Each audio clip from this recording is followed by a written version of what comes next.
সারা জীবন আমার আমার কইরা গেলাম, আমার কেউ হইল না। যাদের জন্য কষ্ট করলাম তারাই আমায় চিনল না। এইটাই হইতেছে পৃথিবীর নিয়ম। কাউকে কেউ মনে রাখে না। আপনি যতদিন টাকা কামাইতে পারবেন এতদিন আপনার সম্মান, ইজ্জত, সফলতার চূড়ান্ত সীমানায় থাকবে।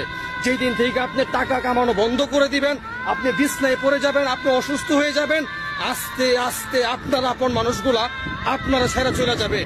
কারণ কথায় আছে না, মানুষের বাবা মা তো সারা জীবন বেঁচে থাকে না। যদি একটা মানুষের বাবা মা সারা জীবন বেঁচে থাকতো, এই পৃথিবীতে আর কোনো আত্মীয় স্বজন, কোনো আপনজন, কোনো কিছু লাগতো না। কারণ একটা মানুষের জন্য তার বাবা মাই শ্রেষ্ঠ। তার বাবা মার মতো দেখার মতো মানুষ এই পৃথিবীতে আল্লাহর কাউরে বানায় নাই। আরে সময় যখন খারাপ হয় নিজের বউ সহকারে চলে যায়, সময় যখন খারাপ হয় নিজের সন্তান সহকারে বাবারে চিনে না। এটা হইতেছে পৃথিবীর জামানা। এখনো সময় আছে নিজের জন্য কিছু